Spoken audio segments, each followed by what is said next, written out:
As leaders continue to tinker the best political structure for the efficiency of the nation's democratic institutions, the proposal for the creation of additional 31 states is eliciting what you could call a volcanic buzz. As with all constitutional amendment proposals, these submissions will undergo thorough legislative scrutiny, including public hearings, stakeholder engagements, and multiple levels of approval, even before any constitutional changes that will reduce bottlenecks can be effected. Whichever way it turns out, the craving for a better Nigeria is both paramount and urgent. I'm delighted to have the former chairman of the Independent National Electoral Commission, INEC, and a staunch democracy scholar, Professor Attahiru Jega. He joins us on Arise Prime Time. Was also he's recently presidential co-chairman Livestock Reforms Implementation Committee. I gather is still together. Yeah. It's not been disbanded yet. Not yet. Of course, a political scientist. Welcome to the program. Thank you so very much for having me on your program. Maybe, I don't know what to say on a lighter note. Let's start with the Jagamaisin. How did you manage that calmness that, the whole nation watched on TV? Well, thank you very much again for having me. Well, basically, when you have a job to do, you focus on the job and you try to achieve results and to avoid distractions. And in the kind of work that people are expected to do in the Nigerian Independent National Electoral Commission, one needs to be focused and to have a very thick skin in order to be able to deliver. And so I approached the issues with a clear focus that all we want is to achieve results. And in a situation when at the time that issue arose, we had finished all the elections, all that remained was to announce the results. One has to ensure that nothing truncates the process. So that's basically it, and I think it is not Jega machine, it's everybody's machine. Not just Jega machine. Yes, yes. That was interesting because I think it helped the process. Thank you. Then. All right, to the issue at hand. House of Reps, the spokesperson has come out to correct the impression made in some quarters that it was their proposal. He has come out to say it's not our proposal. House of Reps committee receives proposal for creation of 31 new states across Nigeria. Share your thoughts on this. Well, thank you very much. I have been engaged on the issue of constitutional reforms in order to address what we can call not only the imperfections of our federal system, but in order to improve upon the structure and the operations of our federal system. And while I will say that there are many things that would require a constitutional review, to be honest, and to my mind, creation of states is not one of them. We seem to already have too many states. And if we continue on the direction of every request that comes, then you create a state, we are moving in the direction of what one would call the atomization of the Nigerian Federation. And atomization? Yes, somebody used to speak about certain parts of Nigeria as atomistic societies. And the atomistic societies means there are so many small groupings that really do not work together and cannot ensure efficiency in the delivery of goods and services. So we have to be careful that we don't keep splitting the component units of the Nigerian Federation. Already, as has been mentioned, some of the states look like they are very unviable on their own, totally dependent on revenues from the center. And the more you split them, the more unviable they become from the revenue generation and therefore ability to address the needs and the aspirations of the people. So to my mind, what we need to address really is the distribution of power and the resources in the federal system. What we need to do is to deconcentrate power and the resources from the federal government, which now seems to control a lot, and allocate this to the state government. If you maintain the current number of states and the FCT, and they get more responsibilities, by looking at the federal legislative list and the exclusive list in particular, and you make more powers either concurrent or more powers just assigned to the states rather than the federal government, and then you distribute resources appropriately so that the states now get more resources. If you have good governance at the state level, then they can be made viable. And also, then it means that with good governance, they will also be able to generate more revenues to complement whatever they get from the center. To my mind, that's what we need to improve our federal system, to improve governance, and to ensure that governance addresses the fundamental needs and the aspirations of the people. But to continue to split Nigeria into smaller and smaller, because the more the number increases, the smaller the states become, you increase the unviability of the states and you continue to create challenges. Unfortunately, I'm sorry to say, and I've been saying this, our elite sometimes are so narrow-minded. They don't seem to have an enlightened self-interest, So the elite will always, in a given context, those who think that they are excluded from the governance system in the state will now want another state to be created from within so that they can now become the leaders in court or the governors in court of that state. And we can't just be doing that, because doing that will mess up the federal system and will not really bring the kind of solution that we require in order to improve our federal system and in order to ensure that governance is improved upon in order to address the needs and the aspirations of our citizens. The point you just made there now, yes, school of thought argue that is just some who are not in the thick of power who want more states so they can control things. But some are saying that this would enhance governance and resource distribution. That's the argument of some. I don't see how it can improve governance, frankly. I think the argument people can make is that perhaps it may bring government nearer to the people. That's but if you bring government nearer to the people and you do not improve governance in terms of how it addresses their needs and their aspirations, what have you done? What have you achieved? And if you create states and the resources are not available, for people to actually, or rather the governance structure is such that the resources, as little as they are, cannot be managed well, again, you don't address the problem. What people need is their lives and their aspirations should be improved. And it can only be improved through good governance.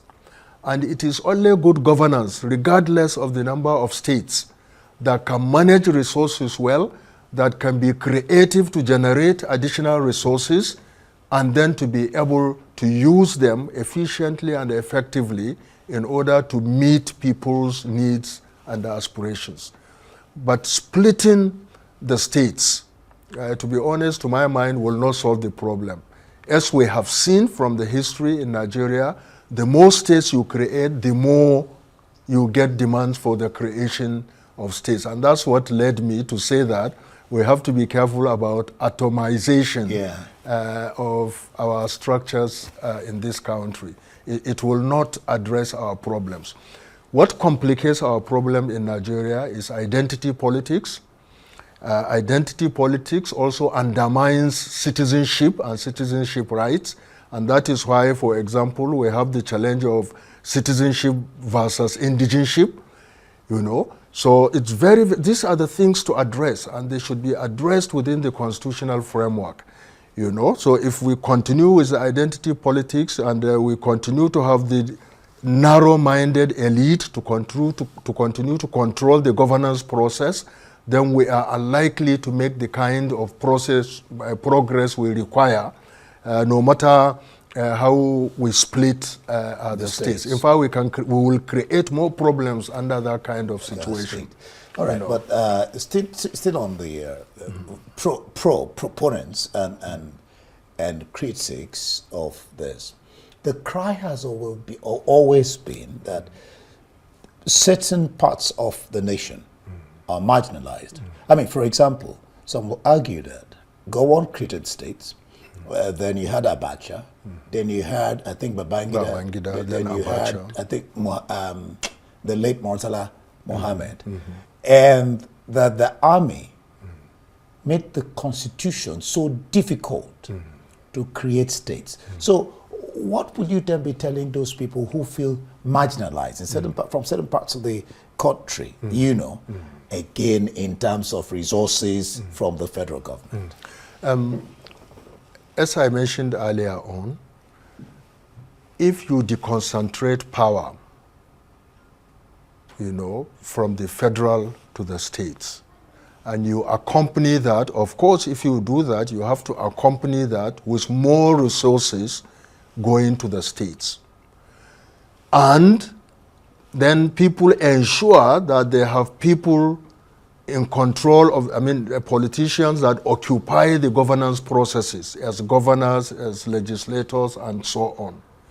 Under that kind of situation, there will be ability to use the resources efficiently to address the needs of the people within the context of a state, such that nobody will feel marginalized. The whole talk about marginalization is because resources are concentrated at the center, and then the little that comes to the state because of bad governance, it also does not permeate all sectors of the state in terms of providing schools, addressing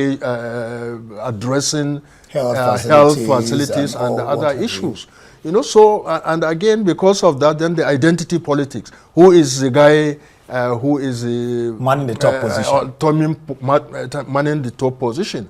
And then, they are the ones now who are taking resources and marginalizing all of us. You know, so that kind of attitude, you know, we have to address issues rationally and appropriately, and also learn from global best practices. You know, no country in the world, I can say this and stand to be contradicted, has created multiplicity of states in a series of manner like Nigeria has done. We started with a federation of 3 regions, then another region was created. We now had 4 regions, and then the military came, and then the military continued splitting states, 12 states, 19 states, 21 states, and so on and so forth, until now we have 36 states and the federal capital. You know, and yes, a few states would, as of present, would look unviable. But if you give them more power and more resources, they can become viable. And if the electoral process and the selection process in political parties brings good people to occupy positions as governors, as legislators in the context of the state, of course, even in the context of the national level, then the resources available would be utilized efficiently and effectively to address the needs and the aspirations of the people. You know, that's the way to address the challenges of our federation. And then with constitutional review, we address the issue of, for example, of citizenship. In all countries in the world, a citizen is a person who has rights and obligations, and also who has fundamental rights protected by law and by the Constitution wherever he or she lives in the country. In the Nigerian context, unfortunately for us, the framers of the Constitution introduced the concept of indigenship.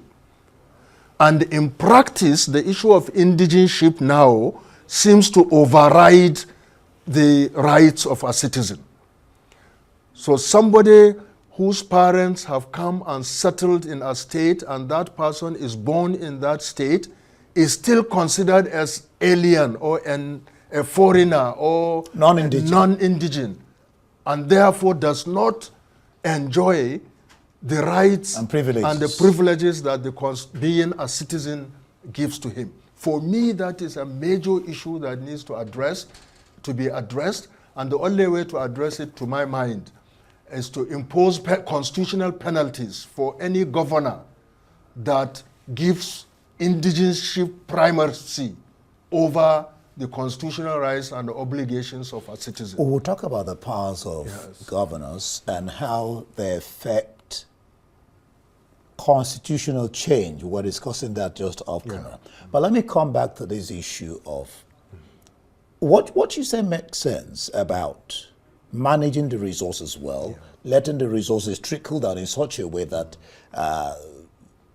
it will be enough to share good governance. But then, some would tell you that the way Nigeria is now is so lopsided in terms of some parts of the country that have more states that even when you want to share the resources, those parts will still get more resources than the other parts. Well, again, to be honest, to my mind, a lot of this issue of marginalization and we don't have resources, others have more resources than us, has to do with this issue of identity politics. You know, it led us to the creation of what we now call geopolitical zones. You know, there is no country in the world where you have this notion of a geopolitical zone as a political structure in a federal context, you know. But I understand that in trying to reach some accommodation, that's how we agreed to that. And then without any rational basis, states are grouped, you know, how many states now could constitute Northwest, for example, or Northeast, or Southeast, and so on. And that was, of course, the politics of that division was the one that had created this challenge of some regions having more states than other regions who have fewer states. You know, but what is the real issue? The real issue to me is to have resources for each state and the power, appropriate power for each state to be able to address the needs and the aspirations of the people in each state. So it is not about how many states you have, it's about how people in a state, how their needs and the aspirations are addressed by governance with the resources that come to that unit. You know, so I think we need to be careful about how our politics is leading us in the direction of using identity as the primary issue of defining how governance operates. Instead of service. Instead of service. Service and of what use, I'm sorry to say, but if you think scientifically, of what use is the resources that come that are stolen by people who are in a position to use them to address needs and aspirations of people, but who are just stealing it and taking it out of the country. When the governance is not there. Exactly, the governance is not there. So you go back to square A. So for me, that is the starting point. If you do that, and I can bet that if you do that, you won't have any challenges about what resources and creation of states. You know, if you do that, and then for any reason, you still have that challenge. That's when you begin to ask, what then would you do? What then would you do? But right now, the problem is a lot of power and resources are concentrated at the center.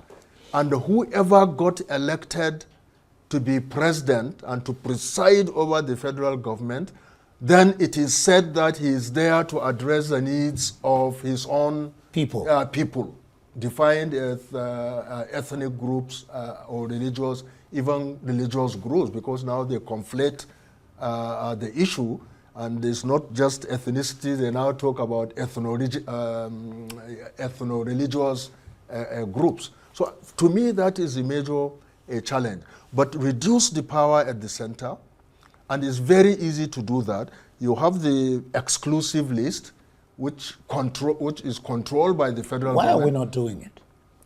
First of all, it is a military legacy. And once the military started it, they took more and more powers, and concentrated at the federal level. And of course, the state, at the state level under military rule, is junior officers that are appointed by the president and commander-in-chief.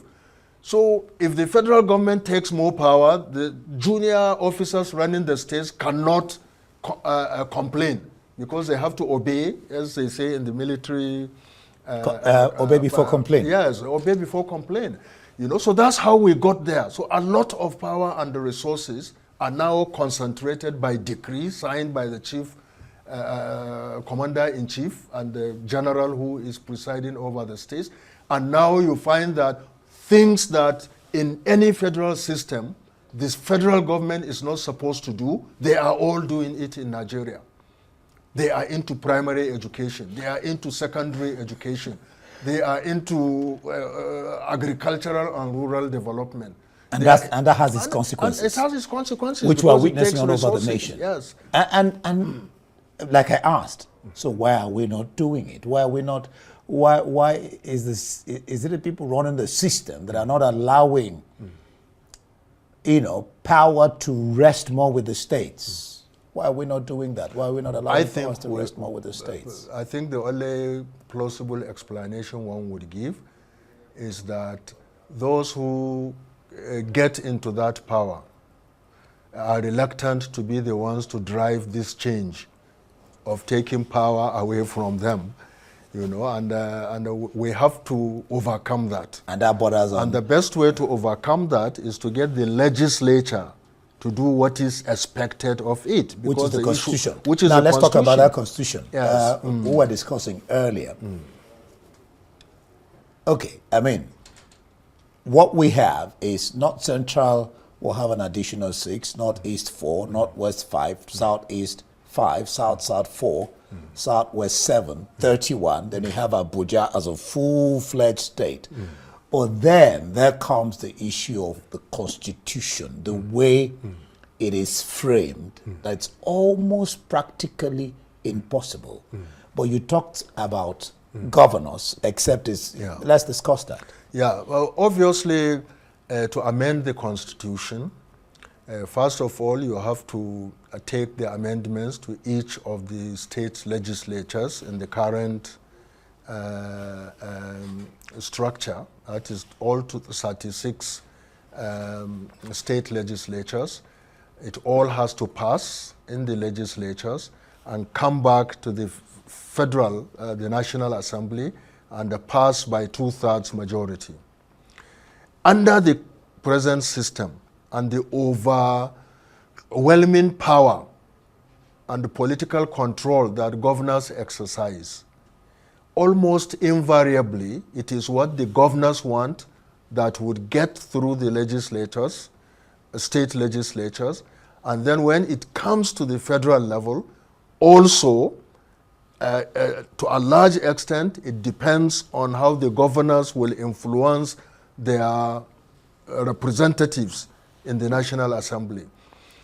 So whatever amendment you propose under the present system, it depends on whether the citizens are able to mount pressures at the state level, pressures that will coincide either with the interests of the state governors for reforms or pressures that counteract whatever the interest of a governor at the state National Assembly. Right now, the use of resources, corruption in particular, and the way in which governors manage the state assemblies makes it invariably, in most cases, whatever the governor wants is what he gets in the state assembly. So really it's a Herculean challenge, even for good recommendations for constitutional reviews that go through the constitutional amendment process, unless we are lucky to have governors that buy in these good constitutional amendment recommendations. It's very, very difficult to pass. But by the way, I must say that invariably in most countries, federal systems that I know of, for example, they also have strict ways of amending the Constitution. Yeah. Because you can't allow the Constitution to be amended frivolously. Every day somebody wants a Constitution to be amended, they amend it. So that's why all federal systems I know of have very strict mechanisms of amending their constitutions. Yeah. So Nigeria's constitution really is not an aberration. The process of amending the constitution is not an aberration.